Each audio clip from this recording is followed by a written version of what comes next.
Assalamualaikum warahmatullahi wabarakatuh. Waalaikumsalam warahmatullahi wabarakatuh. Baiklah, kami dari kelompok KIR akan mempresentasikan tentang penelitian yang telah kami bikin, yaitu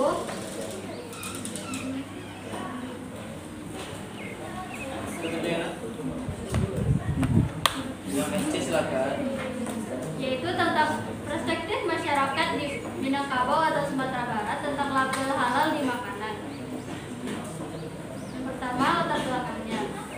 Kemajuan dalam bidang ilmu pengetahuan dan teknologi serta keberhasilan pembangunan akhir-akhir ini telah merembah seluruh aspek bidang kehidupan umat manusia.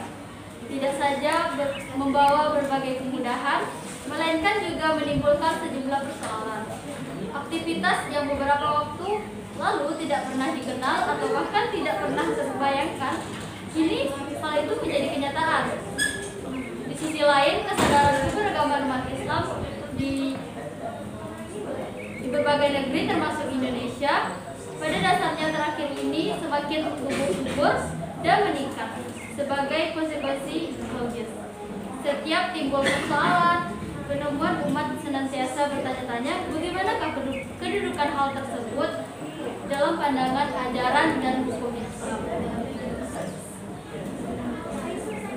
Sejalan dengan terus berkembangnya teknologi proses pengolahan pangan dan non-pangan, status kehalalan dari produk-produk yang berada di pasaran menjadi sangat rawan. Hal ini disebabkan oleh proses pengolahan menjadi sangat kompleks dan melibatkan banyak pihak serta pelaku usaha lainnya. Proses produk di industri akan melibatkan berbagai bahan baku dan bahan tambahan yang sering didatangkan dari supplier lain. Tidak sedikit dari bahan tambahan tersebut berasal dari bahan impor dari berbagai negara dan Islam tentunya. Sehingga kemungkinan bahan tersebut berstatus haram atau subhat. Dalam produksi pengolahan pangan, misalnya banyak digunakan gelatin, emulsifier, enzim, lemak hewani, bahan baku berbasis daging, pelopor dan sebagainya. Bahan-bahan tersebut sangat rawan dari segi kehalalannya, apalagi kalau bahan-bahan tersebut itu impor dari luar. Kehalalan produk pangan merupakan hal yang sangat penting bagi kita umat Indonesia, apalagi di masyarakat Minangkabau yang merupakan mayoritasnya adalah penduduk Islam. Umat Islam harus selalu waspada terhadap perkembangan teknologi pangan yang bisa menghasilkan bermacam-macam produk makanan dalam proses tertentu agar terhindar dari produk makanan yang haram. Seperti dalam firman Allah Subhanahu wa taala dalam Quran surah Al-Baqarah ayat 168 dan surah Al-Maidah ayat 88. Ayat-ayat di atas bukan saja menyatakan bahwa mengonsumsi makanan yang halal hukumnya wajib karena perintah agama, tetapi juga menunjukkan bahwa hal tersebut merupakan salah satu bentuk perwujudan dari rasa syukur dan keimanan kepada Allah Subhanahu wa taala. Sebaliknya, mengonsumsi yang tidak halal dipandang mengikuti ajaran syaitan.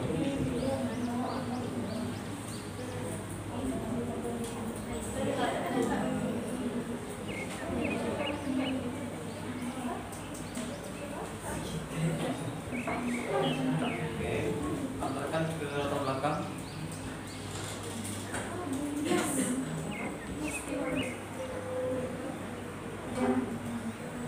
Organisasi masyarakat yang mengonsumsi, khususnya umat Islam, perlu diberikan pengetahuan, informasi, dan akses yang memadai agar memperoleh informasi yang benar dan tidak menyesatkan tentang status kehalalan dari suatu produk yang dibelinya, dalam upaya memenuhi harapan masyarakat Muslim, khususnya terhadap kepastian kehalalan produk makanan.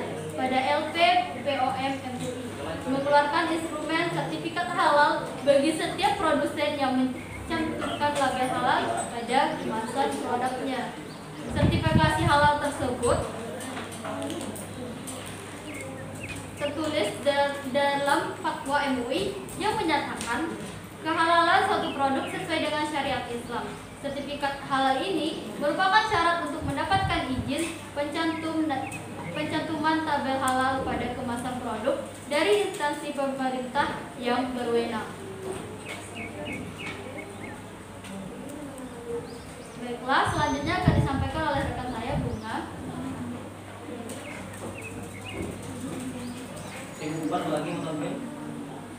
Baiklah, hal yang di atas didukung dengan disahkannya Undang-Undang Jaminan Produk Halal sebagaimana yang tercantum dalam Undang-Undang Nomor 33 Tahun 2014 tentang Jaminan Produk Halal. Dan pasal 4 disebutkan bahwa produk yang masuk, beredar dan diperdagangkan di wilayah Indonesia wajib bersertifikat halal. Hal ini menunjukkan bahwa Indonesia telah memberikan perlindungan terhadap konsumen.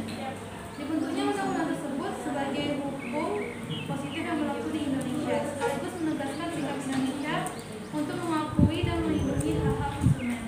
Namun yang terjadi kemudian masih banyak pelanggaran dan kasus-kasus makanan dan minuman haram yang merugikan masyarakat. Hasil survei Majelis Ulama Indonesia MUI menyebutkan bahwa dari 30.000 produk makanan dan minuman yang beredar di pasaran, hanya 30% yang mengandung halal. Ini berarti 70% lainnya dikategorikan tidak jelas atau disebut dengan syubhat. Tidak ada jaminan bahwa makanan tersebut adalah halal. Meskipun secara prosentase dari tahun ke tahun produk yang sertifikat halal mengalami peningkatan, secara total angkanya ternyata masih cukup kecil. Rendahnya animo sertifikat halal terlibatnya ada di segmen UMKM dan pedagang kecil. Bakso, misalnya yang beberapa pekan lalu sempat membuat heboh masyarakat dengan ditemukannya campuran daging babi sebagai bahan bakso. Oleh karena itu, status kehalalan dari produk-produk olahan yang sering dikonsumsi umat Islam perlu diperiksa untuk memastikan bahwa dalam proses produksinya tidak terdapat bahan yang haram. Cemar, bahan yang haram atau yang dilakukan kehalalannya. Rendahnya minat pelaku usaha melakukan sertifikasi disebabkan beberapa alasan, seperti pemahaman dan pengetahuan tentang halal masih sangat sederhana atau minim, serta menggunakan izin untuk mendapatkan sertifikat halal yang rumit dan membutuhkan biaya yang cukup besar. Dalam persepsi mereka, sepanjang tidak secara langsung menjual makanan bercampur daging babi atau celeng, merupakan produk yang mereka jual otomatis halal. Padahal seiring dengan perkembangan teknologi, babi atau celeng dan sebelumnya bisa merasuk ke hampir semua bahan pangan, misalnya kecap, bumbu masak, minyak goreng dan sebagainya. Nah, dari jabaran di atas kami mengidentifikasi tentang masalah-masalah. Yang pertama itu pencantuman label halal yang bukan berasal dari MUI. Yang kedua, produk UMKM yang tidak berlabel halal MUI. Yang ketiga, penerapan hukum Islam terhadap produk UMKM tanpa sertifikat halal MUI di daerah Sumatera Barat. Yang keempat, perlindungan konsumen terhadap produk UMKM tanpa sertifikat halal MUI di Sumatera Barat.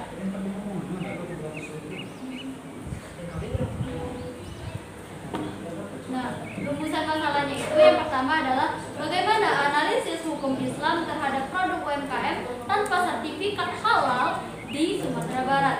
Yang kedua, bagaimana analisis Undang-Undang Nomor 8 Tahun 1999 tentang perlindungan konsumen terhadap produk UMKM tanpa sertifikat halal yang beredar di daerah Sumatera Barat.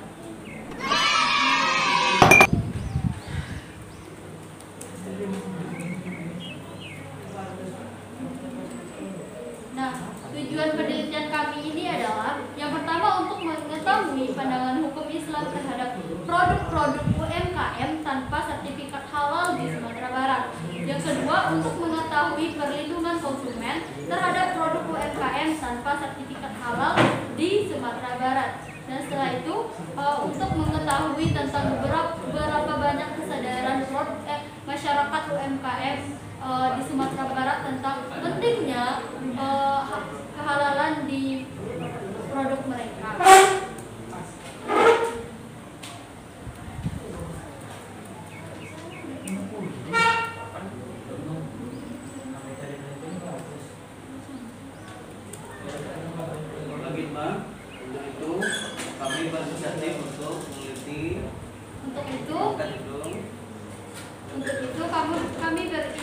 Arif